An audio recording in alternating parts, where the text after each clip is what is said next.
Okay, so where I want to start today is with this picture.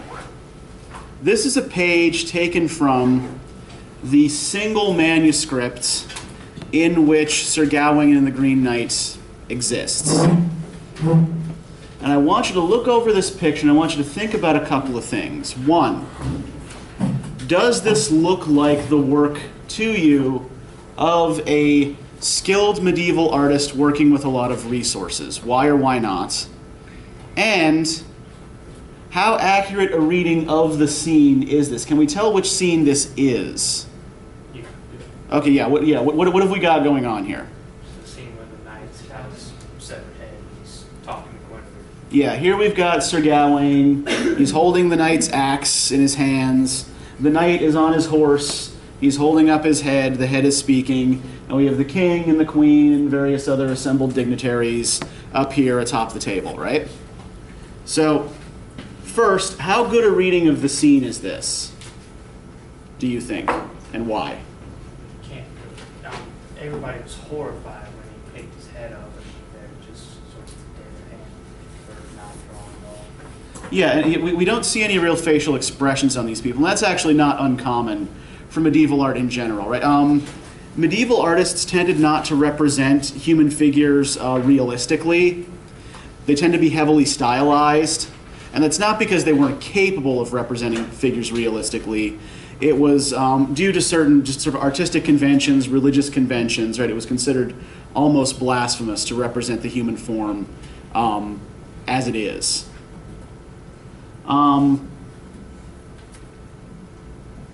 Anything else about this scene that seems a little bit off to you? What do we notice, for example, about Sir Gawain here?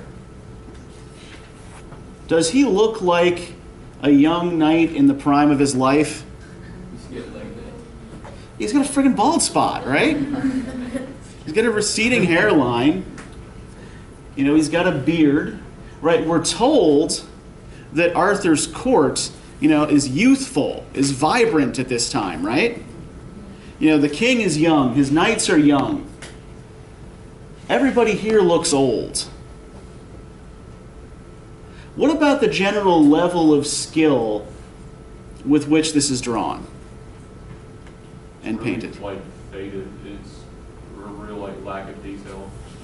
Yeah, and some of that's just sort of the condition of the manuscript. I mean, this is a book from the end of the 14th century, so some fading is inevitable, right? Let me give you something to compare this to.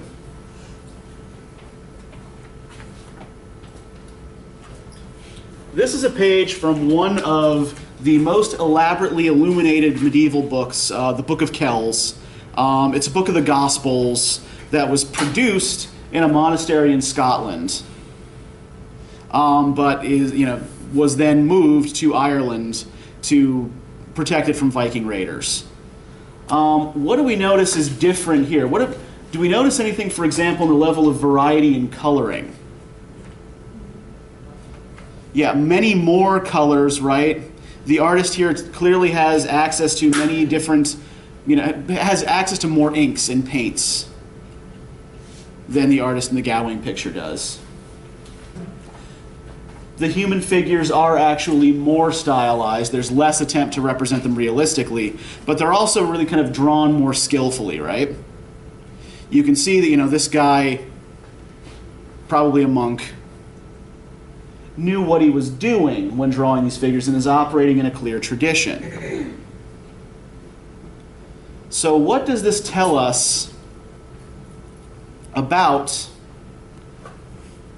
say, the kind of place, the kind of people who would have been in possession originally of the Gawain manuscript when it was produced? Does this look like something that was produced for a very wealthy court at the center of power? Yeah, this does look like inferior work, yeah? So, books were ridiculously expensive in the Middle Ages, right? They were rare, they were expensive. So the fact that you owned any books at all indicated that you were a person of some wealth and status, right? They were expensive because the parchment and vellum on which the which the pages were made of were expensive. The leather in which the book was bound was expensive. You had to pay skilled scribes and painters in order to produce the book, which is one of the reasons why you tend to find a multitude of texts compiled together in a single book in the Middle Ages, right? They wouldn't have spent the money to compile a single text in a book.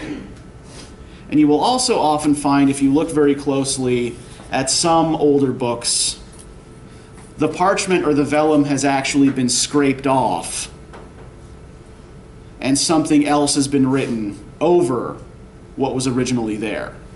These books are called palimpsests. This is not an example of that. I'm just sort of giving you a little bit of, sample of book history here. Now, the fact that whoever owned this book owned any books at all does indicate that they were a person of status and wealth. That's established. The fact that this person owned an illustrated book means that they were a person of slightly greater status and wealth. But as we said, it's not a particularly skillfully illustrated book. There are only a few colors, and the figures are not quite as we would envision them being in the poem, right? So what we're probably looking at here is the product of a provincial court, right? Someplace relatively far from the center of power in London. Right, this book was probably owned, probably produced for an earl or a baron in the part of England that we now call the North Midlands. Now, as I said, this poem exists in only one book. We call this book Cotton Nero A10. Now, the reason it goes by this name is it comes from the library of a 17th century antiquarian by the name of Robert Cotton. And what Cotton did was gather up all the medieval manuscripts he could find. He was just a collector of old books. And he built a pretty astonishing library of medieval texts. The book that Beowulf is contained in was also part of Cotton's library. And there was no Dewey Decimal System, so his system of organizing his books was based on which Roman emperor's bust sat above the bookshelf. So we call it Cotton Nero A10 because it was from the library of Robert Cotton. This book was underneath the bust of Nero on the top shelf, and it was the 10th book over. So all of the books from the Cotton collection are given this sort of notation. Now, how was this already for you different from reading Beowulf? The language is different. Okay, the language is different. What's different about the language?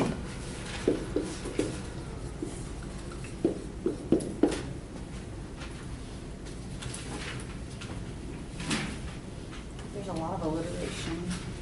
There was a lot of alliteration in Beowulf too, though, right? For some reason I noticed it more in this, though. I don't know why. Okay, and I think that some of that is that maybe the translator is trying to bring the alliteration out a bit more.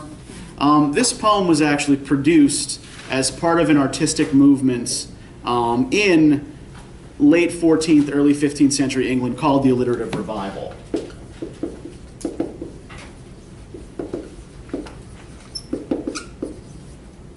And this was an attempt to counter French influence on English poetry, right? Now, if we remember from our discussion of Beowulf, did traditional English poetry rhyme? If we think back to Anglo-Saxon poetry. No. So No. it's hard to rhyme. Yeah, it's virtually impossible to rhyme words in Anglo-Saxon. So instead, poets connected ideas through alliteration, right? Rhyming is a continental European innovation. It comes from Romance languages. Now, what happened in England in 1066 that forever changed the way we talk? What, pardon? Wasn't that the end of the Dark Ages? The term Dark Ages is really kind of contested these days. It suggests that all learning, knowledge, and culture disappeared when the Romans started pulling back, and most archaeological evidence suggests that that's just not the case. It tends to privilege the Roman culture over the Germanic cultures that then sort of filled that gap, which were very sophisticated in their own ways, as we saw with Beowulf. It's not the end of the Dark Ages. There actually is a specific event that occurs in 1066 that changes the English language. Was that printing press? Printing press, actually, we're moving too far ahead in time now. Printing press is actually a 15th century invention. Now we're way too far back. Yeah, essentially, right? That's what happens. In 1066, the last Anglo-Saxon king of England, a guy by the name of Edward the Confessor,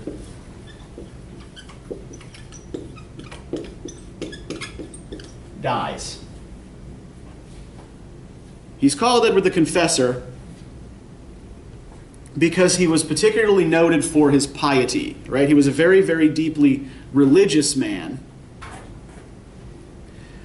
And if we think about what life in the Middle Ages was like, very deeply religious men usually actually made pretty shitty kings.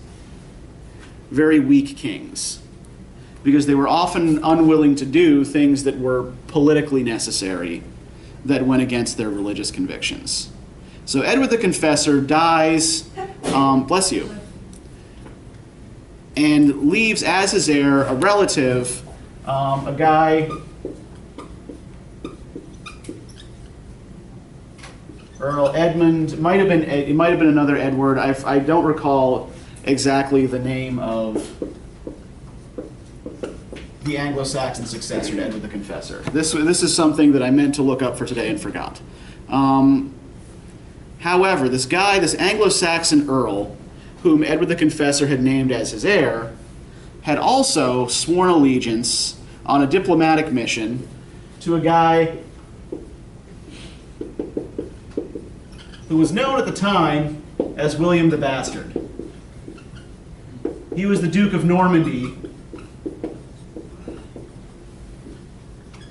in northern France. Called the Bastard, not because he was a particularly unpleasant person, but because of his illegitimate birth. On top of this, Harald Hardrada,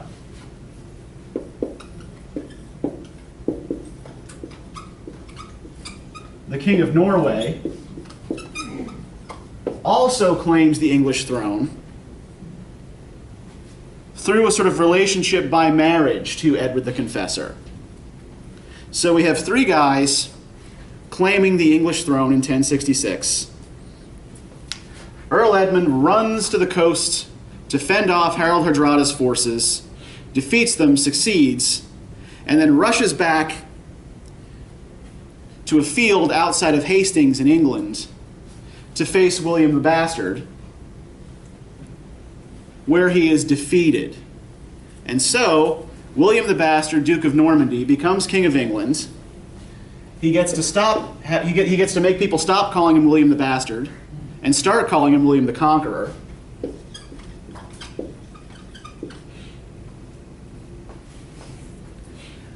And the language and culture of the English court, as a result, undergo an enormous shift.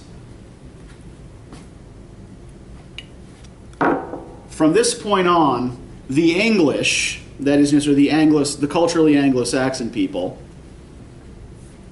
make up the underclass. The upper class is made up of French speakers. So fashions are imported from France. French cookery becomes a big thing. And indeed, if we look even at the way we speak, I'm going to put a couple of words on the board. Some of you who took Comp 2 with me will remember this little exercise, so just, bear with me. And I want you to tell me how these words are different from each other.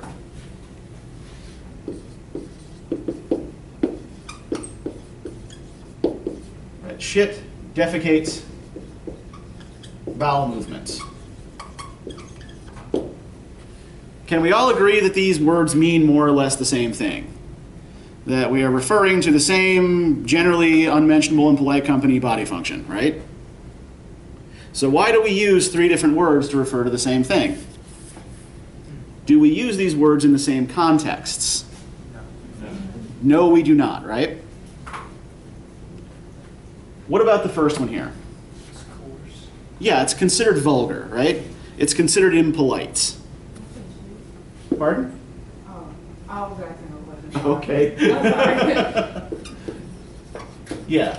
This particular word is considered vulgar. It's considered rude. This one is considered a sort of polite euphemism, right? You don't actually refer to the thing itself, just the organs in your body that are working at the time. And the second is a sort of anatomical term, right? Anatomical or technical. So why do we consider the one on the bottom a polite euphemism and the one on the top vulgar? Culture. It's really just how we kind of form the words in our own culture. Sure. But what I'm trying to get at is that there is a history behind this, and that there are historical reasons why we have decided as a culture that one version of this is rude and the other is not. Well, I guess it depends which society, which kind of people were using them. Exactly. It has. The French ones were using the polite one. Yeah, Yeah, Mercedes, you're exactly right. That is exactly what we're talking about. There's nothing inherently wrong or evil about this word, right? I could dance up here for 75 minutes just saying shit, shit, shit, shit, shit, shit, shit, and nothing's going to happen to me. I'm not going to get struck by lightning. It would make me a very irresponsible educator, right? I wouldn't be doing my job. But, right, there's no real consequence for saying this word. It's just a word, right? It's just a combination of sounds. The reason we consider it rude, the reason we consider it vulgar, is because this was the word that was used by vulgar people. It's a peasant word. Most of our monosyllabic curse words are old peasant words, usually for body functions.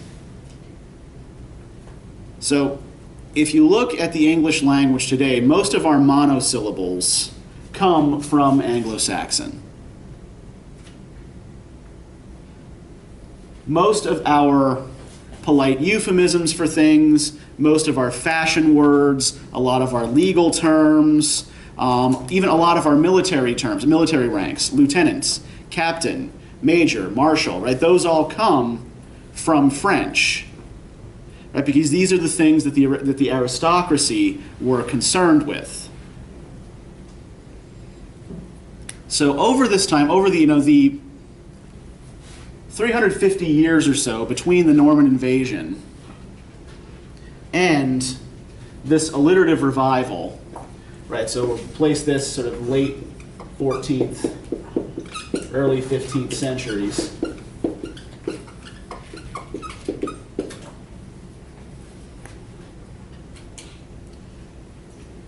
The court culture of England is by and large a French culture. Right, the family that rules England for most of this time are called the Plantagenets. And for most of the medieval period, the English kings, and indeed even many English barons, hold as much land in France, sometimes more land in France, than they did in England. For example, there's a period in the 15th century when the King of England, Henry V, ruled more of France than the King of France did. Right? France was considered much more important. Right? France was, it was more agriculturally productive, it was wealthier, it was closer to the centers of power in Europe. England was a bit of a backwater that was off the coast, inaccessible. Right? Not a bad base for staging invasions of France, but otherwise not as important. So what we see in the movement that this poem is a part of is an attempt to reclaim or revive English poetic traditions, right? To make a claim for Englishness as something that is indeed culturally viable, that is culturally worthwhile.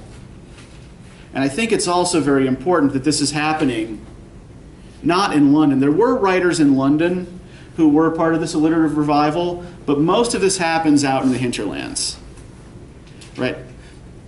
Another tool that we can use to locate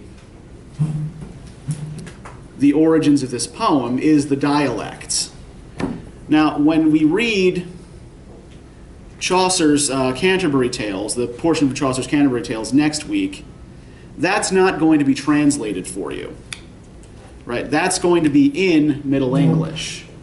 This, we are reading in translation, yet this is also a Middle English text. Now, why is it that this anthology translates Sir Gawain for you, but does not translate Chaucer?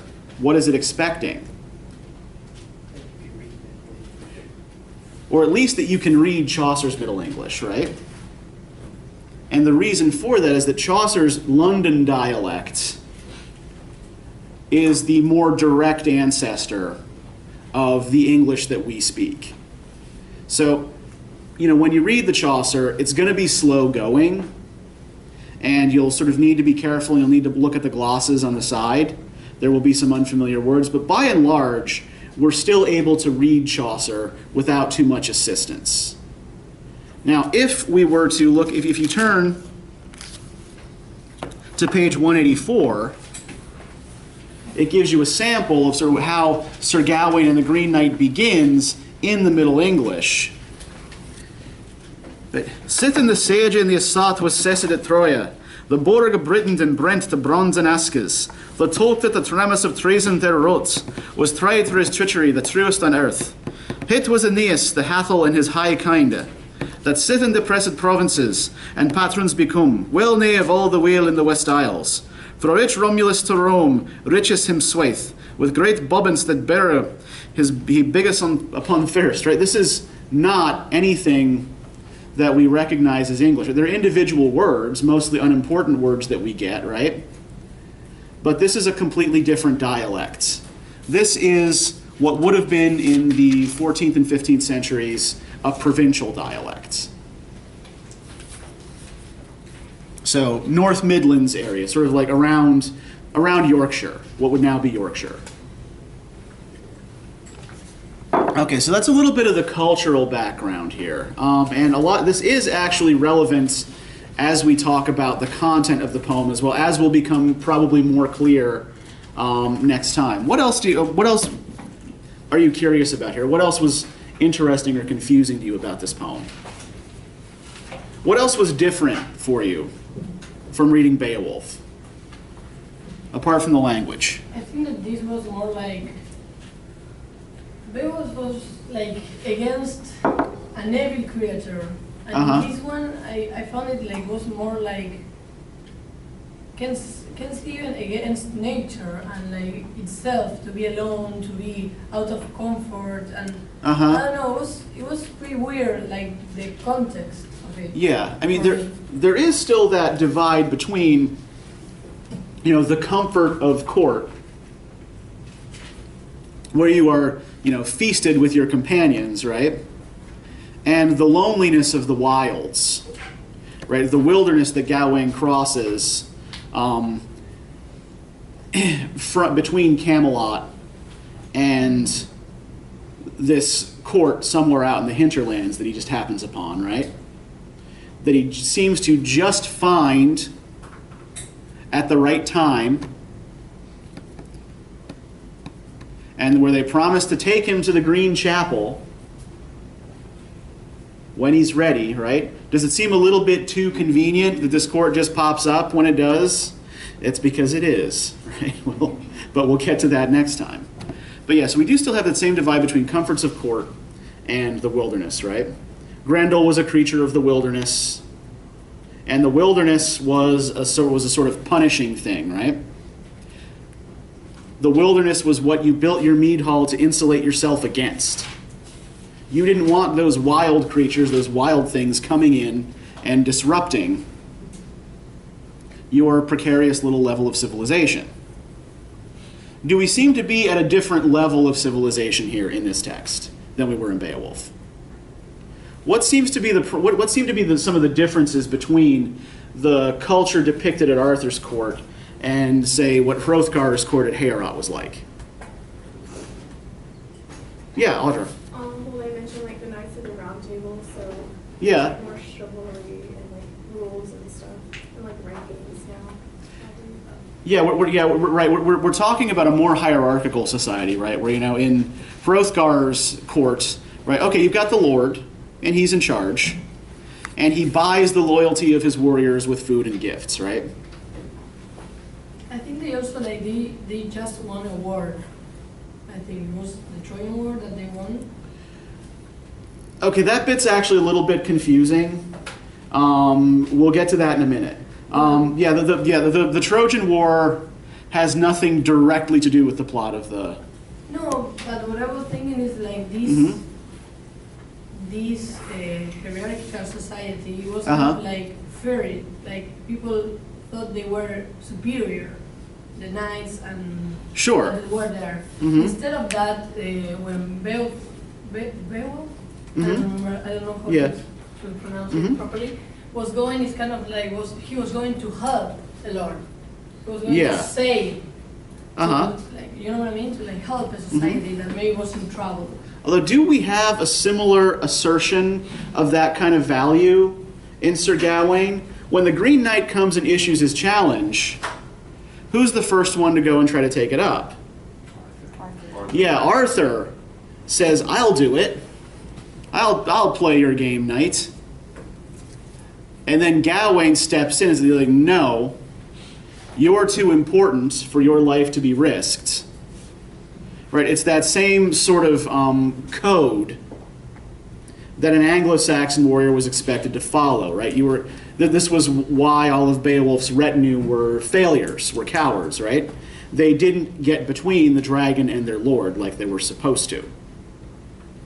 So Gawain is still following that same sort of warrior code, but the cultural context here is quite different. Right? If we think about like the genre of Beowulf, right, we're looking at an epic. And what do we recall about the epic form? What is an epic usually about? What does an epic usually look like? A hero, bloody godly performance. Yeah, superhuman hero, right?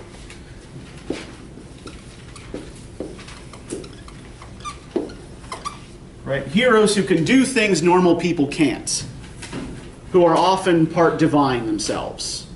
Though Beowulf isn't. Beowulf is just a man. He's just a man with superhuman strength and endurance, right? Who can still slay a dragon almost single-handedly at about age 70. What else does epic look like? It's a lot longer. Okay, yeah, it tends to be lengthy. And usually the world portrayed in an epic is fairly gritty. Right? You're not really talking about, courts and chivalry and cleanliness, right? Epic is violent. Epic is dirty. Right? Epic is getting down in amongst the blood and mire. Right? If you read, for example, the old Homeric epics, right, there's a scene in the Iliad where Achilles, when he's killing the Trojan warrior Hector, actually, like, he shoves his spear into Hector's neck. And we get a description of how, like, the spear punctures the soft flesh of the neck, but does not slit the windpipe, right? It's that specific. And often the level of detail is a little bit disgusting. Do we seem to have anywhere near the same level of violence here? No. Yeah, this is not, epic is very violent, very bloody. So far, in this text, we only have the one act of violence. And it's completely voluntary, right? It's part of a game. And the Green Knight suffers no real consequences for having his head removed, right? He just gets right back up, picks up his head. It's a little reminder to Gawain, you know, come back when the time is nigh. Isn't that superhuman? That is superhuman, but is the Green Knight the hero? Maybe. What we're talking, well, it would probably take a very, very backwards kind of reading of this. You could probably make the case that the Green Knight is the hero. But what I'm trying to get at is that we are actually dealing with a different genre of work altogether. You It's just got tested. pardon? You just got tested. Yeah, the Green Knight is the adversary who tests the hero's mettle. Yeah. So what we see here is an example of romance. Now, when we talk about romance in this context, we're not talking about like the kinds of novels that your aunt buys at the airport, where you have, you know, some beefy guy with some, you know, weepy maiden wearing a corset falling into his arms, right? It has nothing to do with that.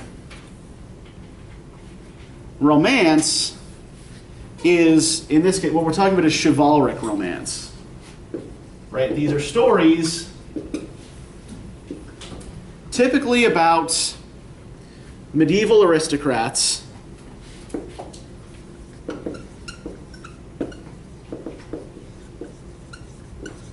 who have no superhuman powers, though they are often tested by supernatural events or creatures. And the focus in an epic, right, is largely on the violence. Right? An epic is largely about fights. The epic hero is fighting either to defend his people or to claim some land, right? He's doing something in the service of his nation, right, to build up his nation. Killing a monster or fighting off a monster. The emphasis in a romance is usually really kind of more on court culture.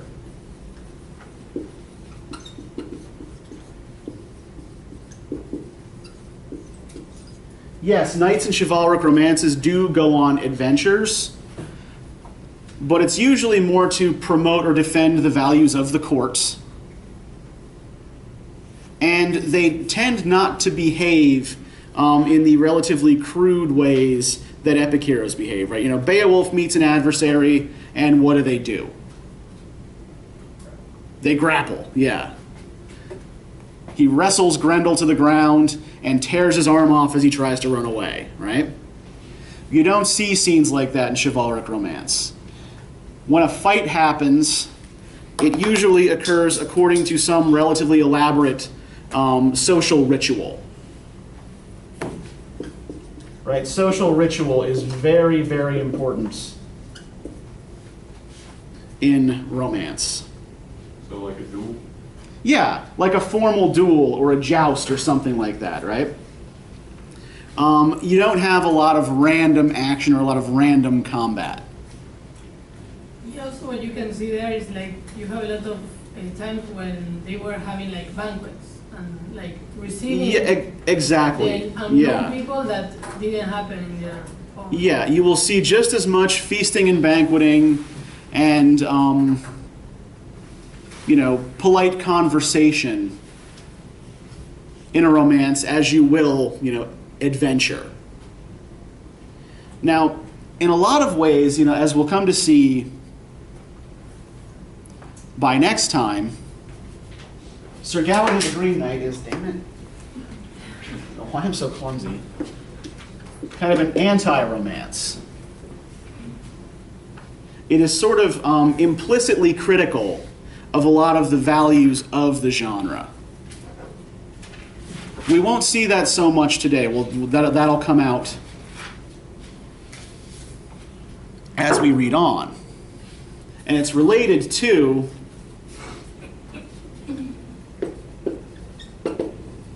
the fact that the poem is a product of the Alliterative Revival. Right? This revival of specifically English poetic values, cultural values, in the midst of French court culture, but sort of away from the center of its power. Now, romance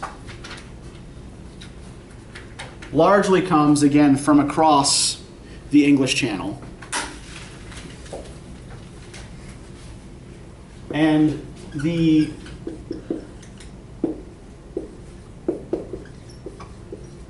greatest writer of Arthurian romances was a guy by the name of Chrétien de Troyes. Chrétien was a poet from southern France. He also wrote a lot of love lyrics. And he tended to structure his romances in the same way. Essentially, an unknown knight appears at Arthur's court, accepts some adventure that is offered at the beginning, right? So unknown knight shows up, acclimates himself to court. Then, you know, some creature comes in and says, "Ah, you must come to my cave and fight me." Or a damsel comes in and is like, "You must rescue my father from the ogre," or some such thing. The unknown knight accepts the adventure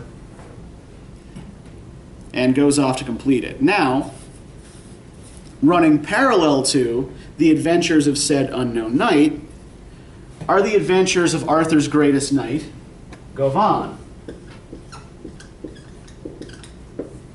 Do we recognize the name?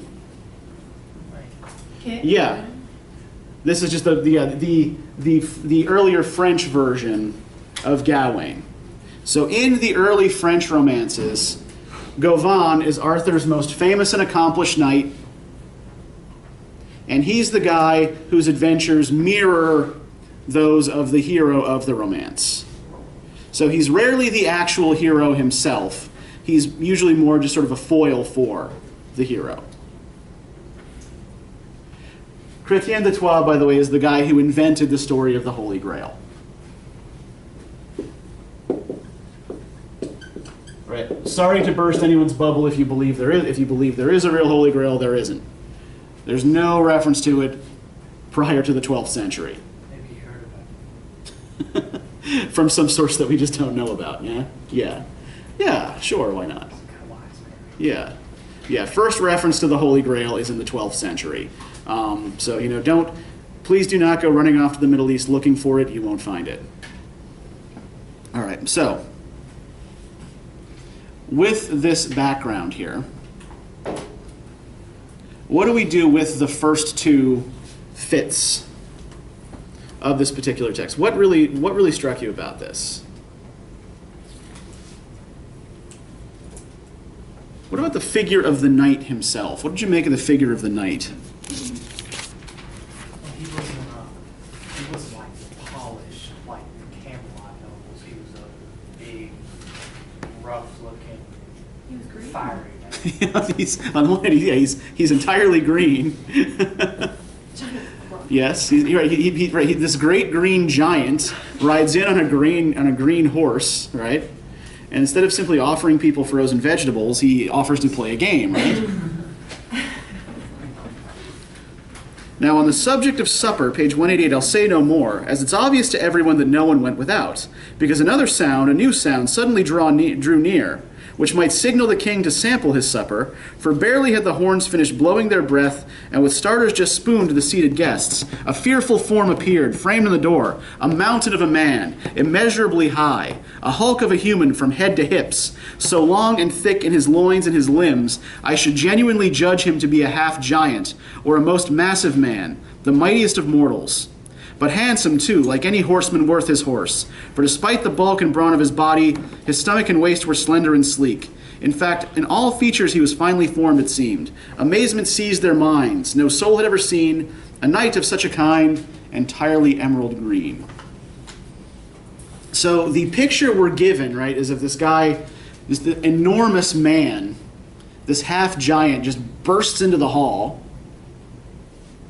And what do you notice about this description when compared to the description we get of King Arthur of the knights at the court? How is this guy different? What word is used to describe Arthur, for example, when he first appears?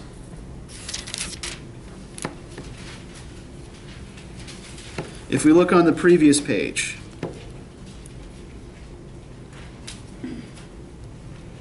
But Arthur would not eat until all were served. He brimmed with ebullience, being almost boyish in his love of life. And what he liked the least was to sit still watching the seasons slip by. What seems to be the key word here in the description of Arthur? Boyish. Yes, we have this child king. This boyish king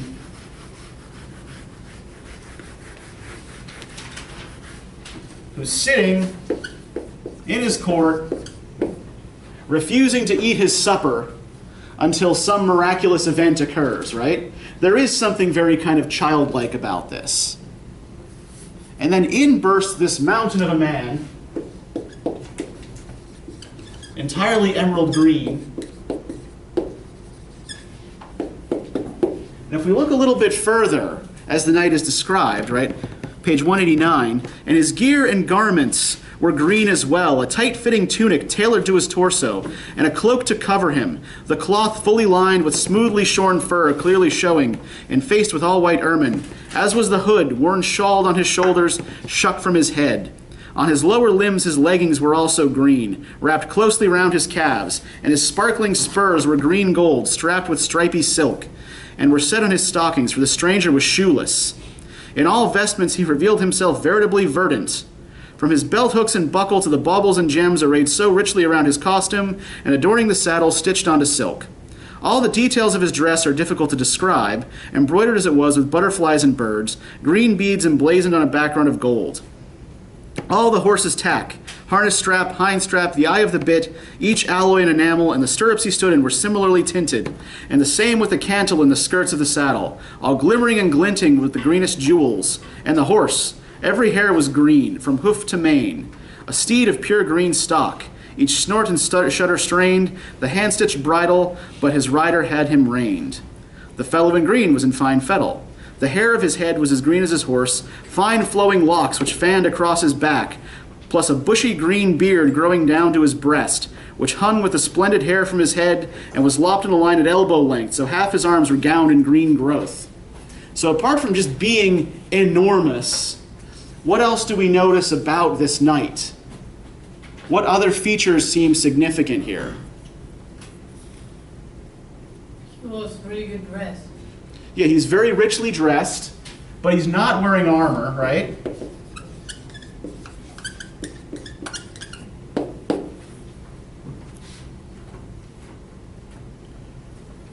We'll talk about why there's so much focus on his dress in a moment. It actually parallels another scene. What else do we notice? If we look at the last bit that I read there, what else do we notice about the knight that makes him different from Arthur's court? Yeah, long flowing hair and big long beard, right?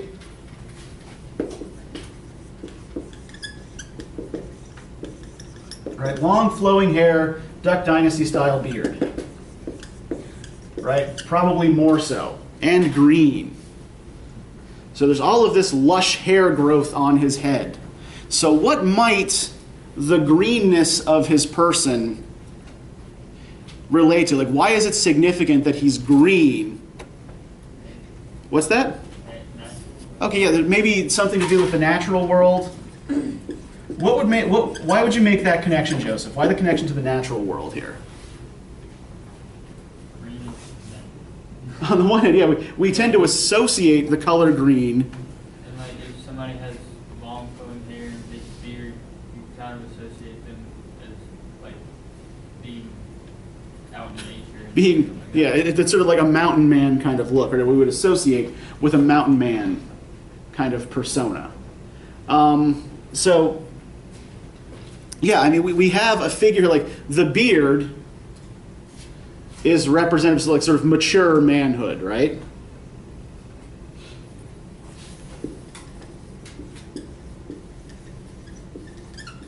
And the greenness of his person, yeah, it does sort of refer to nature, to fertility, to growth.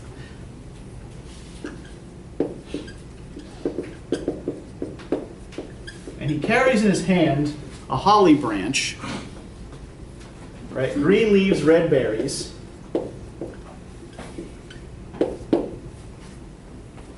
What kind of plant is holly? What general classification of plants does it belong to? Pardon? Is it a shrub? It is not a shrubbery.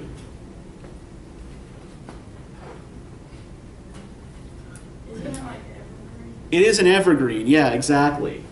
Holly is an evergreen. So, let's think about when this is taking place. Christmas. This is at Christmas, right? Yes. So, we're in the dead of winter. All plant life is dead or dormant, except for the evergreen, right? So what we have here in the Green Knight is this sort of resilient vitality, right? This, sort of power of life and fertility that defies the seasonal powers of death. Right? This is why when perhaps part of the reason why when Gawain cuts the knight's head off, right? The knight can't actually be killed, right? He's evergreen. He survives when all around him is supposed to be dead. Too strong to kill. Now, if we take the description of the knight and compare it to the description of Gawain's sort of getting dressed in Fit 2, right? Putting on his armor. Right, page 197. He remained all that day, and in the morning he dressed, asked early for his arms, and all were produced. First a rug of rare cloth was unrolled on the floor, heaped with gear which glimmered and gleamed, and the stout knight steps onto it and handles the steel. He tries on his tunic of extravagant silk, then the neatly cut cloak, closed at the neck, its lining finished with a layer of white fur.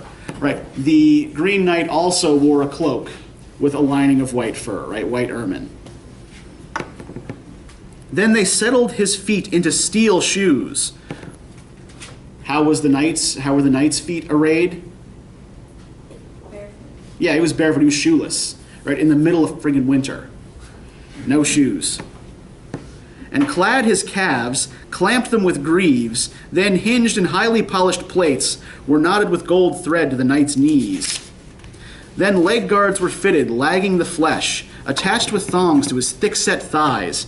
Then comes the suit of shimmering steel rings, encasing his body in costly clothes, well-burnished braces to both of his arms, good elbow guards and glinting metal gloves, all the trimmings and trappings of a knight tricked out to ride, a metal suit that shone, gold spurs which gleam with pride, a keen sword swinging from the silk belt to his side. So, what is Gawain dressed for? Battle. He's Yeah, he's dressed for battle, right? Right, he's essentially encased himself in metal to defend himself, right? I think it is because he goes to like the unknown. Nature was kind of like unknown at Mhm. the time. So it was kind of like he didn't know, like for him, in one Sure. part says like he was facing serpents and wild Uh-huh. animals. So I think Yeah, he fights these monsters and wild men and things like that in the wilderness. We don't really get any detailed description of that, but sort of we're told, okay, yeah, he had these fights. Things were hard for him in the wild. I think like the huge difference in between him and maybe the Green Knight was that the Green Knight was part of the nature and he was kind of like fearing. Yeah, yeah, he's going out into an alien world, right? He's going out into the unknown to face some kind of weird supernatural danger. And he's doing so encased in a suit of metal, right, that covers his entire body, including his face.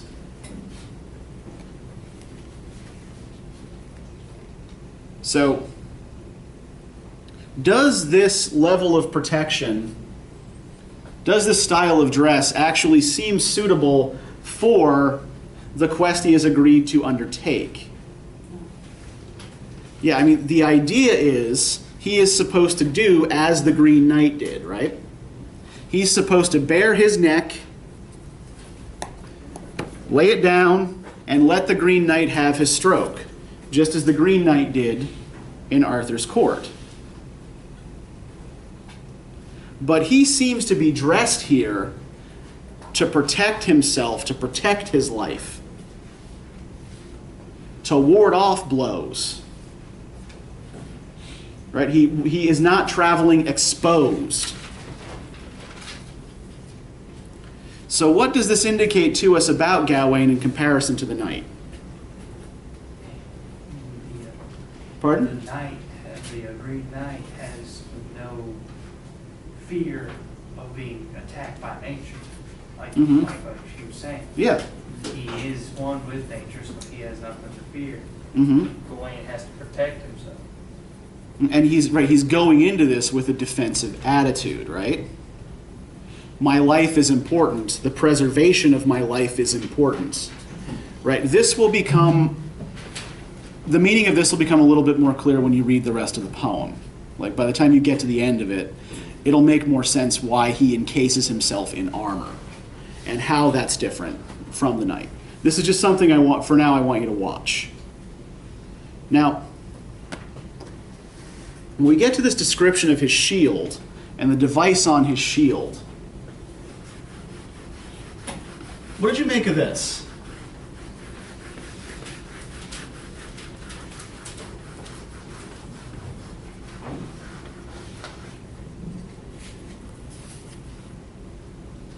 Everything. Pardon? Like everything. Yeah, the description of the device on his shield. Deliverance. Yeah. Yeah, it's a pentacle. Yeah. So The representation that he upheld the 5 virtues of being a knight. yeah, it's right. It's a 5-pointed star made with 5 lines that have no clear beginning or ending, right? So it's supposed to be a symbol of, on the one hand, the human form, right? Head, arms, legs. And of perfect unity. Right, so this is supposed to represent his perfection in all virtues. Usually used as a magic word as well. Yeah, this is also used in certain ancient and medieval magical practices as a ward against evil. Right? Supposedly, you could contain spirits within that would otherwise seek to harm you within a pentacle. But I don't think that's quite what the poet's going for here. First, he was deemed flawless in his 5 senses, page 199. And secondly, his 5 fingers were never at fault. And thirdly, his faith was founded in the 5 wounds Christ received on the cross, as the creed recalls. And fourthly, if that soldier struggled in skirmish, one thought pulled him through above all other things, the fortitude he found in the 5 joys which Mary had conceived in her Son, our Savior. For precisely that reason, the princely rider had the shape of her image inside his shield, so by catching her eye, his courage would not crack.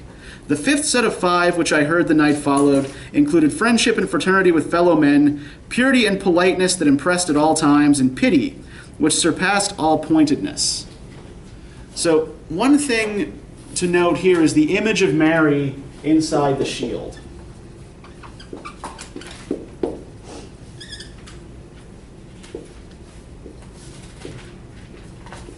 Does this seem like an unusual thing for a medieval knight to have inside of his shield?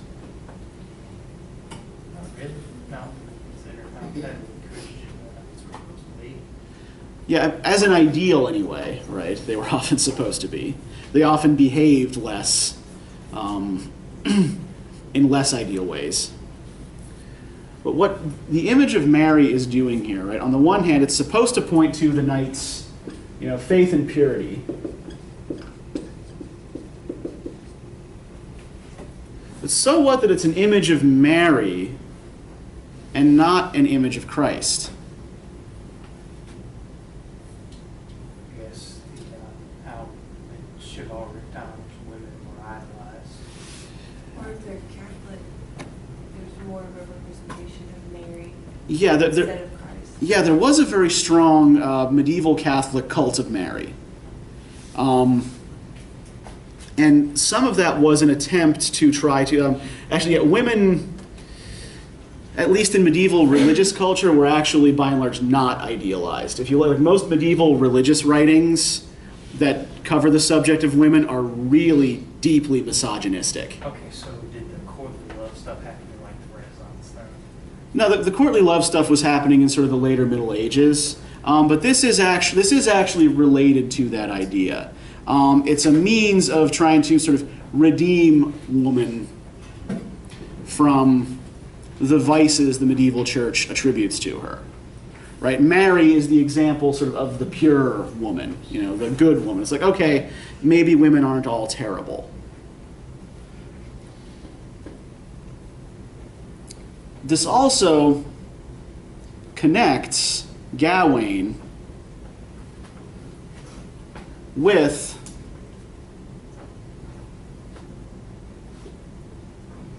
certain feminine values, womanly values.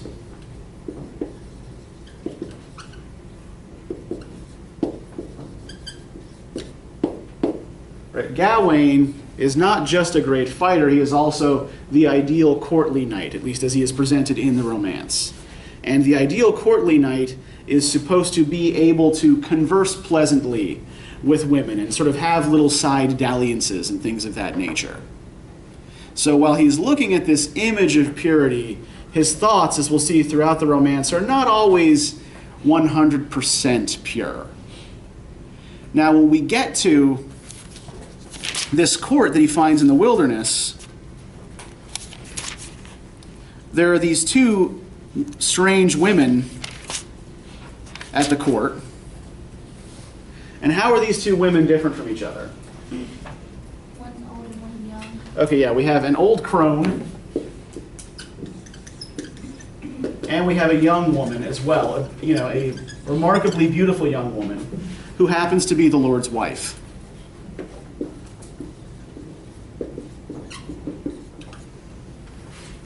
Now, if you look on page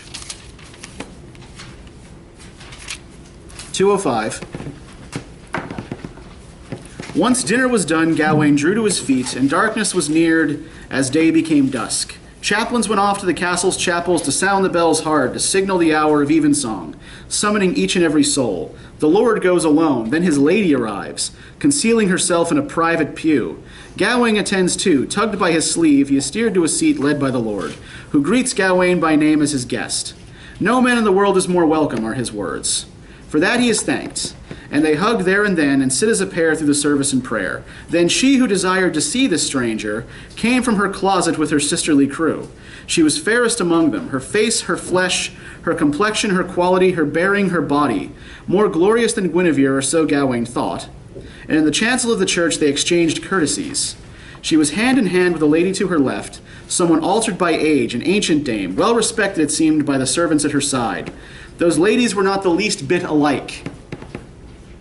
One woman was young, one withered by years. The body of the beauty seemed to bloom with blood. The cheeks of the crone were wattled and slack.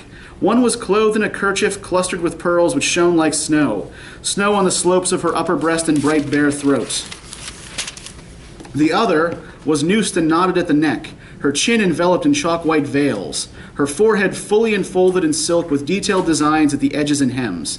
Nothing bare except for the black of her brows and the eyes and nose and naked lips, which were chapped and bleared and a sorrowful sight. A grand old mother, a matriarch she might be hailed.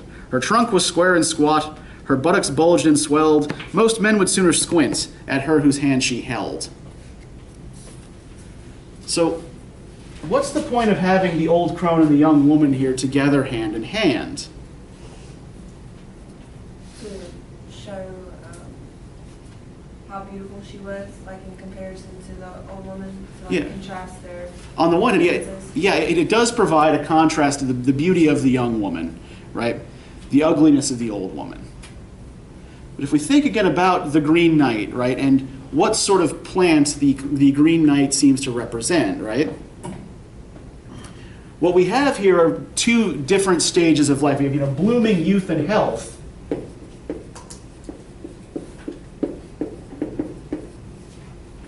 And old age.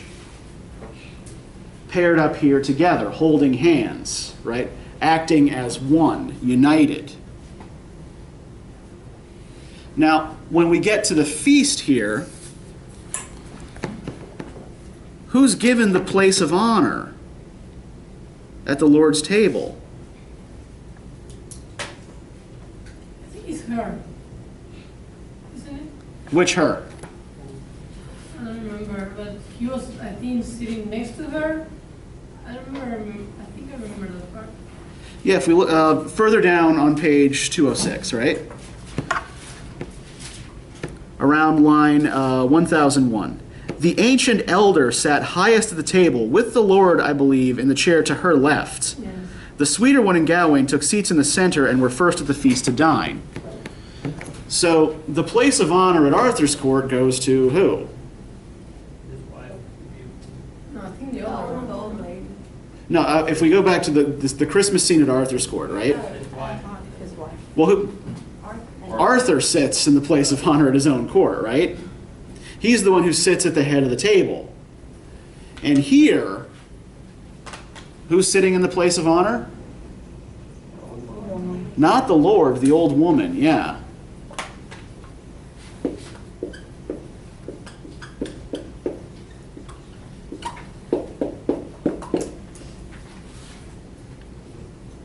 Why do you think the old woman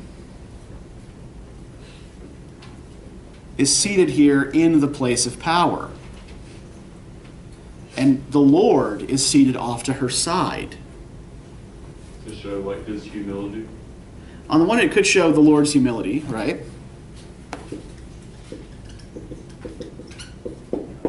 Humble or not, though, this would be a highly unusual arrangement. Maybe he was a descendant of her, like maybe she was. Her Okay, mother. that she's the family matriarch or something. Even so, it would be really weird for her to sit at the head of this Lord's table. Old women, a lot of times, magic, witches or some form of that, some sort of. Or believed to be, right? Yeah. So yes, so we are. When you were old, I mean, that was a heck of a Okay, thing. on the one hand, yeah, you must have made a deal with the devil if you lived past 35, right? So yeah, I think you are getting on to something there. This is clearly a person who is more than she appears to be, right? This is a person of power. This isn't just some old lady, right? Everybody here behaves very deferentially to her. The Lord doesn't even sit at the place of honor at his own table. He gives it to her, and he sits at her left. So what this indicates is that perhaps this old crone is who's really in charge here. That she's the one who's running the show. Well, why wasn't she introduced with a title that would make her seem like the bitch in charge? I mean, why? That's a good question, right? Yeah, why is he? I mean, even the lady is introduced. You know, the Lord's wife. Mhm. She's just introduced as an old. Yeah. We are not told who she is yet. She is actually a person we will find in the second half of very, very great importance and power. But for now, they keep her identity a secret. This is not the only secret being kept at this castle. But what this does indicate is that we are in a place where women are much closer to the center of power than they are in Arthur's court. Right. The female characters here, out in this provincial court, are much more important than, say, Guinevere is. And have much more personal power and much more personal agency. The young woman as well as the old. Now, we are, I think, running pretty close to time here. There just is just one sort of little thing I want to point out. Did you notice the Christmas game that the Lord proposes here? What does he do? Well, the hunt is going to come in the next section. If you look page 206, Gawain is hanging out with the ladies, and around line 981, frequently the Lord would leap to his feet, insisting that mirth and merriment be made. Hauling off his hood, he hoisted it on a spear, a prize he promised to the person providing most comfort and cheer at Christmas time. So the game here is the Lord takes the hood off of his head, puts it up on a spear, and hoists it up, and everybody playing the game has to try to get the hood, right? Does this seem suggestive of anything else that has happened thus far in the romance? Similar to the Great Knight, pulling his head up, same kind of game deal. Yeah, this is a sort of mock decapitation game, right? This is a milder, more innocent form of the decapitation game that Gawain is involved in with the Green Knight. So I just want you to sort of keep this in mind as you read ahead. Does anybody have any questions about any of this or anything we talked about today? Yeah, Abby.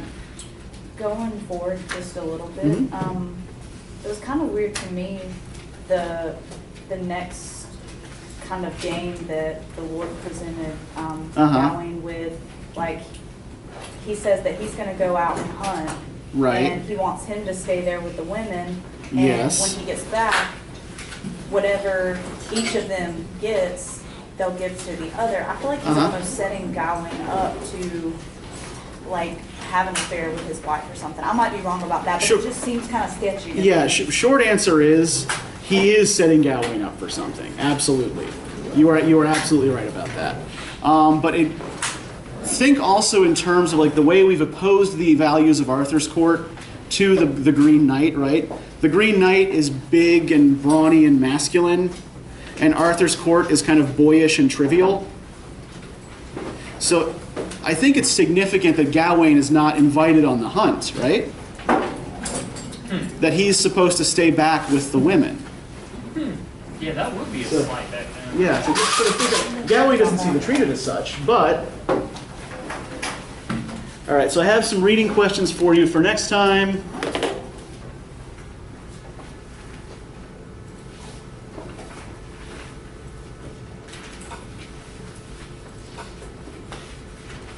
I think I do. Yes, I do. So, yeah, when these appear, take them down however you please. Write them down, take pictures, whatever. And I'll see you on Tuesday. Oh, I do also have your in-class writings from last time to return to you. So if you sit tight for a minute.